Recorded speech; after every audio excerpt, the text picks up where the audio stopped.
Have you ever woken up and thought you brought something back with you? Like whatever you were dreaming wasn't finished with you yet. That's how it was for me that night. One moment, I was there in that dark, twisted place. And the next I was in my bed, gasping for air, like I'd just been drowning. The room was still, too still. The kind of silence that makes you realize how much sound usually fills your world. Cars in the distance, the hum of the fridge, creaks in the walls, all of it was gone. Just me, my racing heart, and the dark. My shirt was soaked, sticking to my back.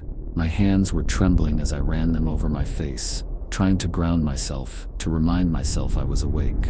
I kept repeating it in my head. You're awake. It's over. It's just a dream. But it didn't feel like it was over.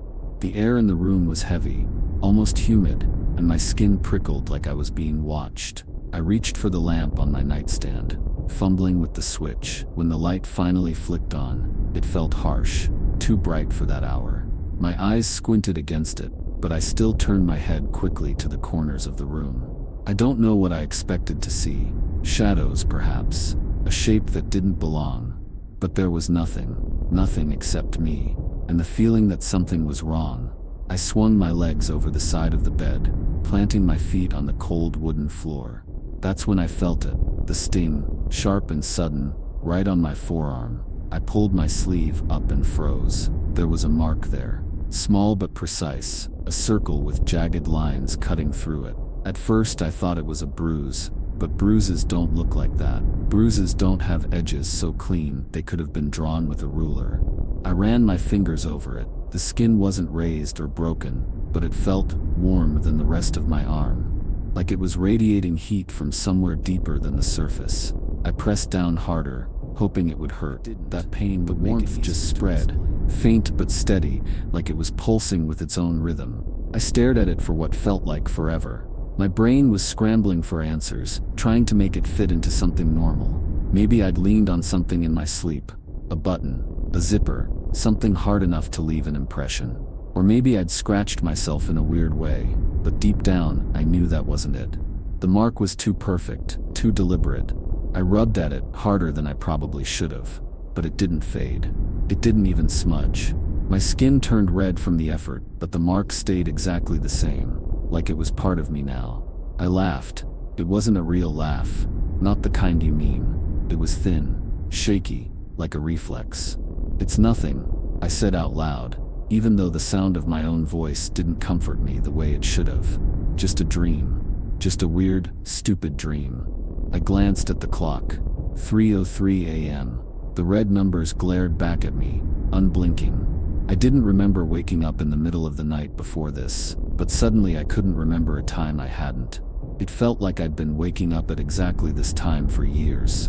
The thought made my stomach twist. I turned off the light and lay back down, pulling the blankets up to my chin, like they could shield me from whatever was crawling under my skin. The mark didn't hurt anymore, but it wouldn't let me forget it was there.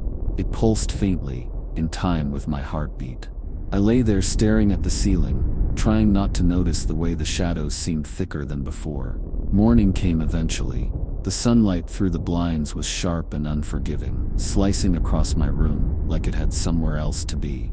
I didn't feel rested. I felt like I'd been running in my sleep, like I'd woken up in the middle of something I couldn't finish. I sat up slowly, every muscle in my body aching like I'd been hit by a truck. For a second, I thought maybe it had been a bad dream. I rolled up my sleeve. Maybe the mark wasn't there. It was. Darker now. The edges were even sharper in the daylight. I pressed on it again, but it didn't hurt. The warmth was still there, though like it was alive. I didn't know what to do, so I did what most people do when they don't want to deal with something. I ignored it. I threw on a long-sleeve shirt to cover it up and stumbled into the kitchen, hoping caffeine would make me feel like a person again. The coffee tasted bitter, and the room felt too quiet. I turned on the TV for noise, but even that didn't help. Every channel felt like static, no matter what was actually playing. The day passed in a blur. Work, errands, emails, all the usual stuff, but none of it felt real. Like I was going through the motions of someone else's life. Every time I caught my reflection in a window or a mirror, I felt like I was looking at a stranger. The mark was all I could think about. I kept pulling up my sleeve to check it, hoping it would start to fade. It didn't. That night, I was scared to sleep. I wouldn't have admitted it out loud, but I was. Something about the mark, about the dream. It didn't feel random. It felt like the kind of thing that doesn't stop just because you close your eyes. I stayed up as long as I could, flipping through channels, scrolling on my phone, doing anything to keep my mind from wandering. But the later it got, the heavier the air in the room seemed to get. The silence pressed against my ears, and the shadows in the corners of the room stretched longer, darker. Eventually, my eyes betrayed me. I don't remember falling asleep, but I remember waking up. 3 o'clock, on the dot, the dream came back, but it wasn't the same. The figures were closer this time, their whispers louder, almost clear. I tried to move, but my body wouldn't listen. I was trapped, pinned down by the weight of their stares, and then the pain came again, sharper and deeper than before. This time, burning through me, like fire. When I woke up, I could still feel it. My whole body was trembling, drenched in sweat. My arm felt like it was on fire. I turned on the light, yanking up my sleeve, and my breath caught in my throat. The mark had grown. The lines were longer now, branching out in jagged patterns that looked almost organic, like veins or roots. I couldn't take my eyes off it. It was spreading. I didn't know what to do. I didn't even know what to think. All I knew was that whatever this was, it wasn't normal. It wasn't a bruise, or a rash, or anything I could explain away, and it wasn't stopping. I sat there, staring at it, trying to convince myself it would be okay. But deep down, I already knew the truth. This wasn't going away. It started slow. At first, it was just a bad dream, or at least that's what I told myself. But when the nights became harder to separate from the mornings, when the things I saw with my eyes closed started leaking into the daylight, I knew something wasn't right. I wasn't just dreaming anymore. I was being pulled into something that didn't let go when I woke up. The second night wasn't much different from the first. The same whispers, the same shadows, but this time they were louder, closer. They weren't just sounds in the background anymore. They were directed at me. I could hear my name, not clearly, but it was there, stretched thin in the voices. It didn't sound like a person was saying it. It was layered, like several mouths were trying to get the sound out at once, but couldn't quite agree on how. I woke up before they touched me again, just like the night before, but it wasn't a relief. The fear was different this time. It didn't fade when I sat up or turned on the light. It stayed with me, crawling under my skin, like a second presence I couldn't shake. When I looked at my arm, smaller, but just as sharp, it curved out from the circle, like a branch stretching away from a tree. I touched it, half hoping it would sting or burn, but it didn't. It was just warm, the kind of heat that settles deep into your bones. I didn't sleep after that. By the third morning, I stopped pretending it wasn't real. The second mark was still there, as solid and unshakable as the first. I stared at it while my coffee went cold in my hands, wondering how long it would take before someone else noticed. I couldn't exactly walk into work and say, "Hey, look at this weird thing happening to my arm. Isn't it crazy?" Even thinking about it made me feel ridiculous. So I didn't tell anyone. I pulled on another long-sleeve shirt and went through the motions of a normal day, keeping my arm hidden like it was some kind of shameful secret. But it didn't feel like a secret. It felt like a countdown. The nights kept coming, and so did the marks. Each one was different, but they all fit together in a way I couldn't explain. Lines, curves, shapes that meant nothing to me, but seemed to belong to something bigger. I started taking pictures of them. It wasn't out of curiosity, it was more like desperation. Like if I could document what was happening, it would prove it wasn't just in my head. Every morning, I added a new photo to the folder on my phone. I tried to time it, to see if the marks appeared at the same hour, but they didn't. Some mornings they'd show up while I was still awake, sitting in the dark, staring at the clock. Other times, I wouldn't notice them until I was brushing my teeth or rolling up my sleeves in the kitchen. They weren't predictable. They didn't follow a schedule. By the fourth night, I started avoiding sleep altogether. It didn't feel safe anymore. The thought of closing my eyes and sinking back into that place made my chest tighten. I tried staying awake with coffee and energy drinks, keeping the lights on, but it didn't work. The exhaustion was heavier than any fear I had. And when I did finally drift off, it wasn't restful. It wasn't sleep. It was like falling into a trap that had been waiting for me all along. The whispers grew louder. The shadows moved closer. They didn't just stand around me anymore. They leaned in. I could feel their cold breath brushing against my skin. And every time I woke up just before they touched me, the marks kept coming. By the end of the first week, there were 6 of them. They weren't random, not anymore. They were forming a pattern, something intricate and deliberate. I could see it, even if I didn't understand what it meant. I spent hours staring at the pictures on my phone, zooming in on the shapes, trying to make sense of them. I even started looking online, searching for anything that might explain what was happening. Nothing fit, not allergies, not sleepwalking, not some strange skin condition I'd never heard of. There were moments, brief, fleeting moments, where I thought maybe I was losing my mind. Maybe I'd done this to myself, carved these shapes into my skin without realizing it. But every time I looked at the marks, at the precision of the lines, and the heat that still lingered in them, I knew that wasn't true. This wasn't something I was doing. It was something being done to me. The nightmares didn't stop when I was awake. It started with little things. Things I could almost explain away. Shadows in the corner of my eye. The feeling of being watched when I was alone. Then it got worse. I'd catch my reflection in the bathroom mirror, and for a split second, it wouldn't look right. My face would be there, but the eyes weren't mine. They were darker, deeper, like they belonged to someone else. Sometimes I'd hear whispers in the quietest moments, while I was brushing my teeth, or lying in bed, or sitting on the couch with the TV turned off. They weren't loud, just soft enough. But I always did. The worst part was the marks. They weren't just on my arm anymore. By the second week, they had spread to my shoulders, my back, even the tops of my legs. Each one added to the pattern, building something that felt more and more complete. I stopped taking pictures after the 10th mark. There was no point anymore. It didn't matter how many there were, or what they looked like. They weren't going to stop. By the 3rd week, I couldn't tell if I was awake or asleep anymore. The nightmares bled into the daylight, and the daylight didn't feel real. The whispers followed me everywhere. They came from empty rooms, from the other side of mirrors, from my own thoughts, and every time I heard them, they said my name. I don't know when I stopped trying to fight it. Maybe it was the night I woke up and found a handprint on my arm that wasn't mine. Or maybe it was the morning I looked in the mirror and didn't recognize the person staring back at me. But at some point, I stopped hoping it would go away. The marks weren't a mystery anymore. They were a message, and I was starting to understand what they were saying. You ever feel like you're the only one who can see something? Like you're shouting at the top of your lungs, but everyone around you is deaf? That's what my life had turned into. I wasn't just scared anymore. I was alone. The marks weren't going away. They weren't slowing down. They were spreading faster than ever, carving themselves into my skin like they belonged there. I had to know what they meant. I had to know why they were on me.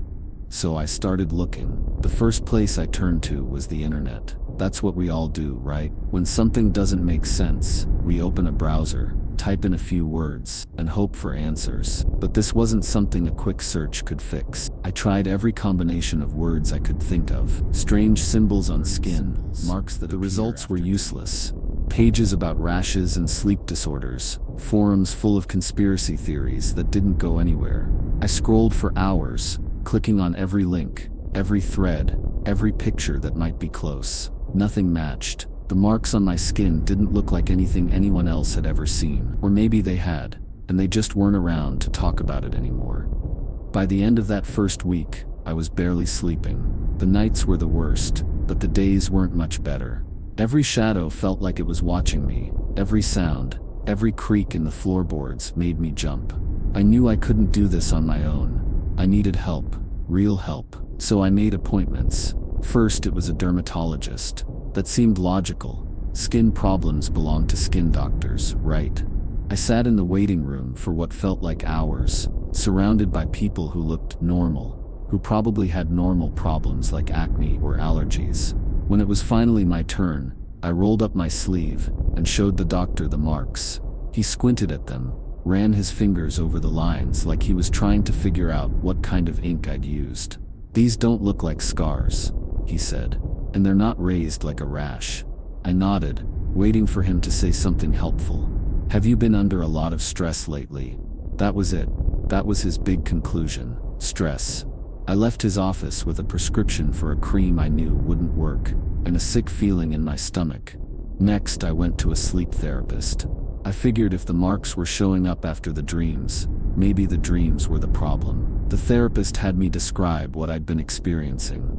I told her about the figures, the whispers, the pain. She nodded along like she'd heard it all before, scribbling notes on a clipboard. Have you tried keeping a dream journal? She asked. I stared at her. A dream journal? That was her solution? I'm not imagining this, I said, pulling out my phone. Then back at me. There's nothing there, she said. For a second, I thought she was joking, but when I looked at the phone myself, my stomach dropped. The marks weren't in the pictures anymore. The lines that I'd spent hours documenting were gone, replaced by blank patches of skin. I left without saying another word. I tried showing the photos to other people, too. Friends, co-workers, anyone who would listen. But it was always the same. They couldn't see the marks. Then I knew I was the only one going through this. Whatever was happening, it wasn't meant for anyone else to understand. The more I thought about it, the more obsessed I became. I couldn't stop thinking about the marks, about the dreams, about the whispers that still called my name when I was awake. I started spending all my time online, digging through every dark corner of the internet for answers. That's when I found it. A story, a myth, something that felt too close to be a coincidence. It was called The Claimed. The details were scattered, bits and pieces of an old legend that didn't have a clear beginning or end. But the core of it was simple. There's something out there, an entity, a force. I don't know what to call it. It doesn't have a name, at least not one I could find, but people called it the Claimer. The story said it doesn't come for everyone, just a few. It chooses them, marks them in their dreams, and binds them to something bigger. No one knew what the purpose was. No one knew why it picked the people it did. But they all agreed on one thing. Once you were marked, there was no way out. I read everything I could find about it, which wasn't much. A few posts on forums that hadn't been updated in years. A couple of blurry photos that might have shown marks like mine, but there were no answers. No one knew what the marks were for, or why they burned, or why they grew. The only thing they agreed on was that it didn't end well. Most of no resolutions. It was like the people who'd written them had just vanished. I started keeping a notebook. I filled it with sketches of the marks, notes about the dreams, fragments of the myth that I could piece together. I stopped going to work. I stopped answering calls. My friends left messages, asking if I was okay, but I didn't have the energy to respond. What was I supposed to say? That I was being hunted by something I couldn't see. Every time I looked in the mirror, I barely recognized the person staring back. My face was thinner, my eyes hollow. The marks had spread to my neck, now creeping up toward my jaw. I spent hours staring at my notebook, at the pictures on my phone, trying to see a pattern in the chaos. But the more I looked, the less sense it made. The lines were too precise, too deliberate, but they didn't form anything I could recognize. I started to think that maybe the marks weren't meant for me to understand. Maybe they weren't meant for me at all. The whispers grew louder. They weren't just in the background anymore. They followed me, filling the silence in my apartment, wrapping around my thoughts. I couldn't block them out, and every time they said my name, it didn't sound like a voice anymore. It sounded like the wind, or the hum of electricity, or the way trees creak when they're swaying in the breeze. It didn't matter how loud I played music, or how many lights I turned on. The whispers were always there, waiting. I don't know when it started to feel less like fear, and more like inevitability. I stopped thinking about how to get rid of the marks, and started wondering what they were leading to. I wasn't scared anymore. I was curious, and that scared me more than anything else. Have you ever felt the weight of inevitability pressing down on you? Not the kind that sneaks up over time, but the kind that you know is coming. The kind that pulls at the edges of your life, dragging you closer with 5 marks, 5 symbols carved into my skin like a story I couldn't read, each one pushing me closer to something I didn't understand. I was running out of time, and I could feel it. This wasn't a slow unraveling anymore. This was a sprint to the end, and the finish line was closer than I wanted to admit. The marks had taken over my life, I couldn't see past them anymore. Every time I looked at my arm, my neck, my shoulders, they were all I saw. The lines had grown thicker, more detailed, more alive. It wasn't just the way they looked, it was the way they felt. The heat I'd noticed at first had grown stronger, spreading under my skin like coals buried in my veins.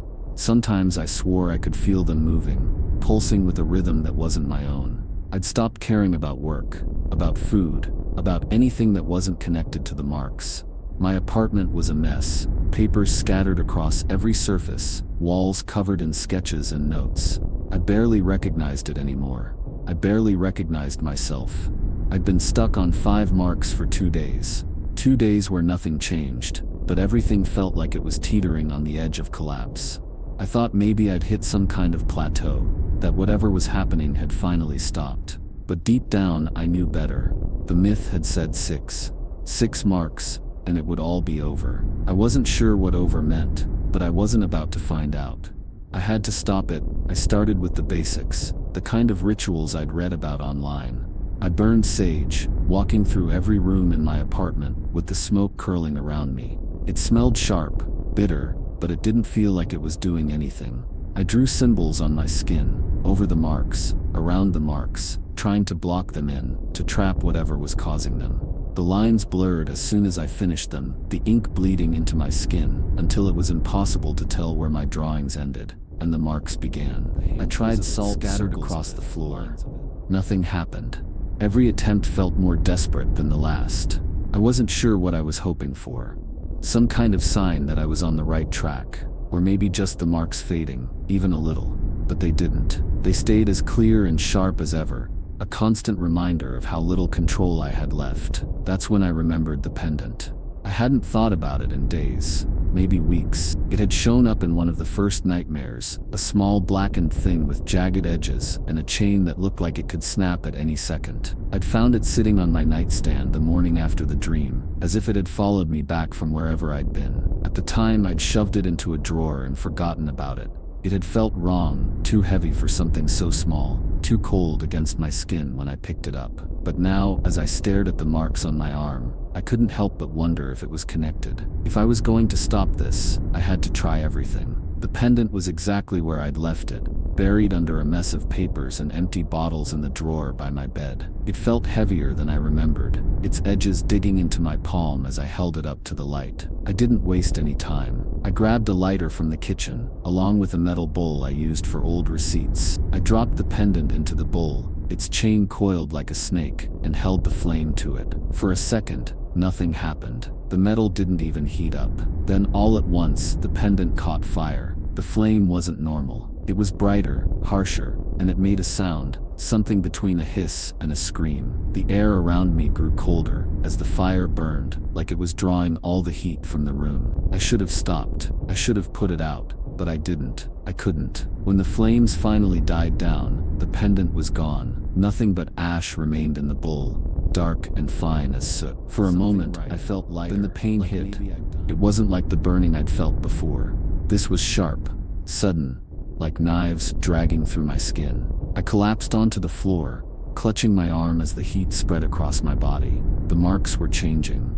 I could see them shifting under my skin, the lines twisting and branching out like roots. I watched in horror as a new shape began to form on my chest, just below my collarbone. The 6th mark. That night was the first time they touched me. The dream started the same as always. The figures, the whispers, the suffocating darkness. But this time, they were closer. I could feel their breath on my skin, cold and damp, like fog rolling in from the sea. Their whispers weren't just sounds anymore. They were words. My name, over and over again, drawn out like a chant. When the first hand reached out, I tried to move, to scream, to do anything. But I was frozen, locked in place, as the shadow's fingers brushed against my arm. The touch wasn't cold, like I'd expected. It was warm, almost burning, like the marks themselves. More hands followed, each one pressing down on me, leaving trails of heat in their wake. I could feel them marking me, claiming me, pulling me deeper into whatever they were. When I woke up, I was already reaching for the mirror. The 6th mark was there, staring back at me. It was different from the others, bigger, more intricate. with lines that stretched out in every direction. It didn't feel like a symbol anymore. It felt like a seal, something that had been stamped onto my skin with purpose. I touched it, half expecting it to burn me, but it didn't. The heat was gone now, replaced by something colder. I stared at my reflection, at the marks covering my skin, and for the first time, I felt empty. Whatever was happening, whatever this was, it wasn't over. Not yet. There's a strange kind of calm that settles in when you know it's too late. You stop fighting. You stop hoping. The sixth mark had sealed something, and I could feel it deep in my chest. Whatever was coming wasn't far off, but waiting wasn't enough. If this thing, this claimer, was going to take me, I needed to see it to understand why. I couldn't just sit there and let it happen. I had one last chance, one last move. The day after the sixth mark appeared, I packed up everything I thought might help. The notebook filled with sketches of the symbols, the ash from the pendant I'd burned, the photos on my phone that only I could see. None of it felt like it mattered anymore, but I couldn't leave it behind. I didn't know where I was going. Not exactly. The dreams didn't leave me a map or an address, but I'd noticed something every time the figures surrounded me. Every time they whispered my name, there was a pattern in the darkness. The symbols glowed faintly in the air, as if they were showing me a path, so I followed it. I drove for hours, maybe longer. The road stretched on forever, empty and quiet, like it had been waiting for me. I don't remember passing any other cars or seeing anyone on the sidewalks. The world felt deserted, as if it had pulled away to give me space for whatever was coming. The further I went, the heavier the air grew. By the time I stopped, it felt like I was swimming through it, each step forward slower than the last. I didn't know how I'd ended up there. It wasn't a place I recognized, a stretch of woods at the edge of a town I couldn't name. But the moment I stepped out of the car, I knew I was in the right place. The symbols were everywhere, on the trees, carved into the bark, on the ground, etched into the dirt. They glowed faintly, the same way they did in the dreams, guiding me deeper into the woods. It didn't take long to find it. It was exactly like the place I'd seen in my nightmares. The shadows were thicker there, darker than they should have been, even in the middle of the day. The air was still heavy, and they were there. The figures. They stood in a circle, just like they always had, their forms bending and twisting as if they were made of smoke. But this time, they didn't wait for me to come to them. They moved. The first one stepped forward, its movements slow and deliberate. The shadows seemed to ripple as it came closer, its shape solidifying into something almost human. It stopped a few feet away from me, tilting its head like it was studying me. Its face was still blank, but I could feel its gaze, heavy and piercing. "Why?" I asked. The word came out hoarse, barely more than a whisper.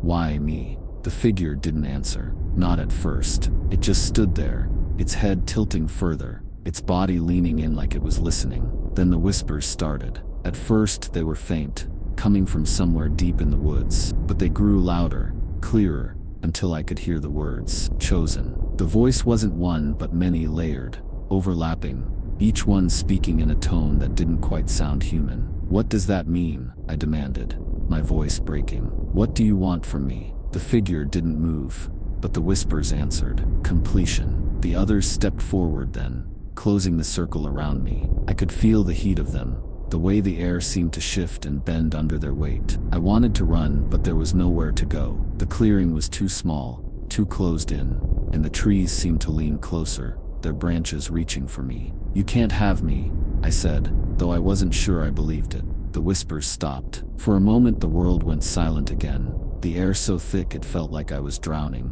Then the first figure reached out, its hand brushing against my chest, right over the sixth mark. It was like a firestorm erupted inside me. The heat was unbearable, spreading through every inch of my body, filling me with a pain so intense it was almost blinding. The marks seemed to lift off my skin, hovering in the air around me. I fell to my knees, clutching at my arms, my chest, trying to hold myself together. The figures leaned closer, their shadows wrapping around me, pulling me into them. And then I saw it.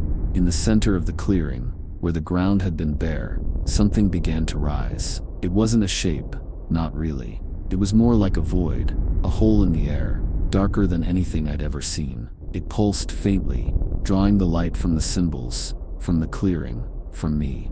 This was it, the claimer. I could feel it pulling at me, at the marks, at everything I was. I tried to fight, clawing at the ground, screaming until my throat felt raw, but the void didn't care. It just kept pulling, stronger and stronger, until I could feel myself slipping away. And then just as suddenly as it started, it stopped. The heat, the pain, the pull, it was all gone. I opened my eyes, expecting to see the clearing, the figures, the void, but there was nothing, just darkness. The last thing I heard was my name, spoken in that same layered voice. Then the world went quiet, and I was gone. It's strange trying to explain what it's like to lose yourself. Not in the dramatic, poetic way people talk about. Losing your sense of purpose, losing your way. No, I mean losing the very thing that makes you. You don't even notice it at first.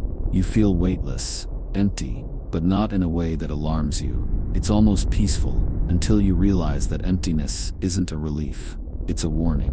When I woke up, or at least when I became aware again, it wasn't in the clearing. The shadows, the figures, the symbols, all of it was gone. I was somewhere else entirely. The first thing I noticed was the quiet, not the kind of quiet where you can hear your own breathing, your heartbeat, the hum of a distant refrigerator. This was absolute, a silence so complete, it felt like the world had been muted.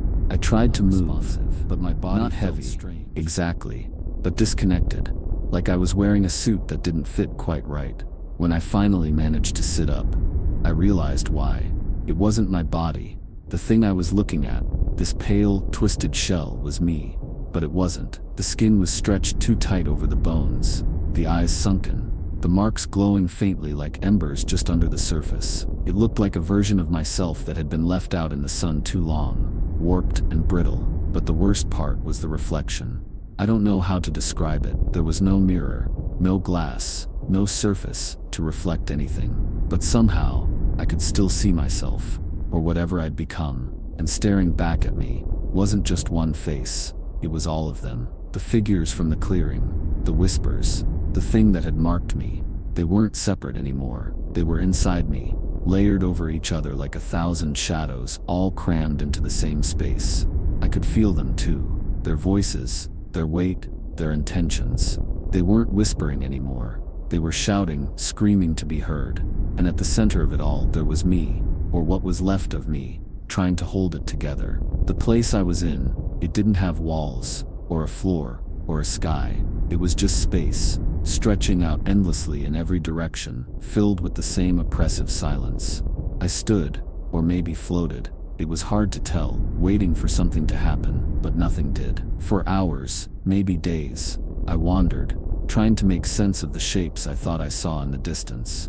They flickered in and out of existence, impossible to focus on. Just as I thought I was getting closer, they'd vanish, leaving me spinning in the void. Eventually, the whispers came back.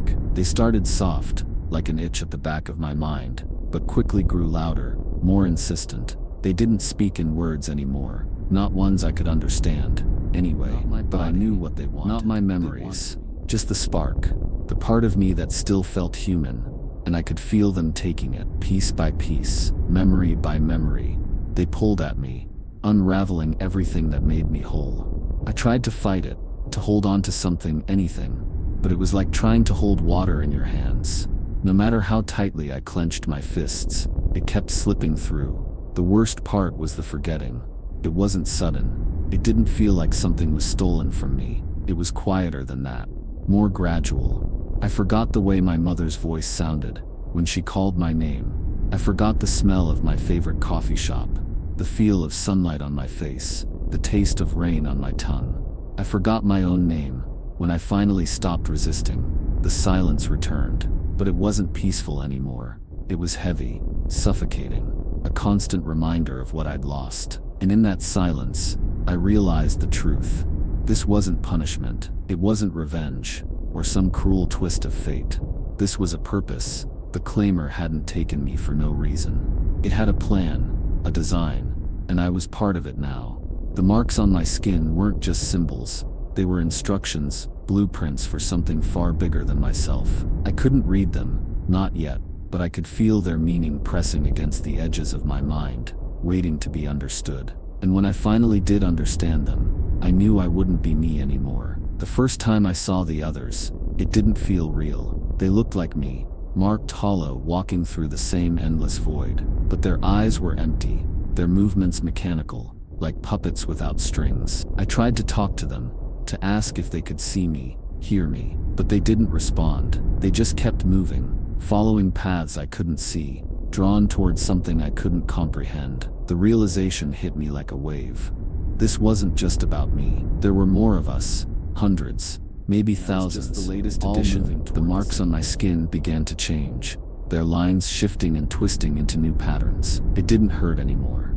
It didn't feel like anything. I watched as the final shape took form, the lines connecting to create something whole. It was beautiful, in a way, symmetrical, perfect, full of meaning I couldn't grasp. And as the last piece clicked into place, I felt it. The weight of the voices lifted, the marks faded, and for the first time in what felt like forever, I was alone. But it wasn't freedom, it was emptiness. I was no longer a person, no longer a self. I was a cog in the machine, a part of something vast and unknowable. And that's when I understood. The Claimer didn't take people to destroy them. It took them to build something bigger than any of us could imagine. And I was part of it now, whether I wanted to be or not. The silence stretched on, broken only by the faint hum of the marks, the rhythm of a purpose I would never fully understand. And as I faded into the void, one final thought remained.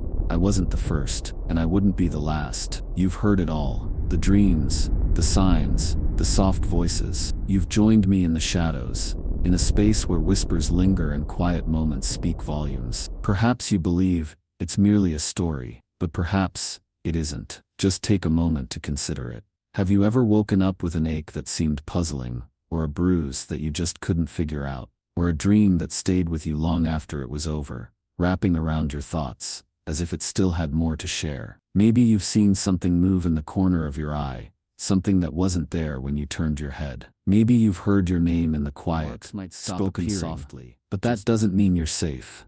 If you're chosen, there's no escape. I need to ask you something, and I need you to answer honestly. Because this isn't just about me anymore. Have you ever felt it? Have you ever woken up with strange marks on your body, or had a nightmare that felt too real? Maybe you told yourself it was nothing, just a scratch, just a dream, or maybe you didn't. If you have, I want to know. Or maybe you're one of us. This was just one story of the marked, but there are others. So many others. People who couldn't stop at 6. People who didn't wake up at all. The Claimer doesn't stop. It doesn't rest. And the worst part, it chooses. It's watching. If this story gave you chills, hit the like button. And don't forget to share this with someone. A friend, a coworker, anyone. Someone who might not believe it, until it happens to them. And if you're brave enough to keep going, there's more to this story, more than I've told you. Let's see how deep this nightmare really goes. The marks might be gone, but the Claimer, it's always there. Waiting, watching, and it never stops.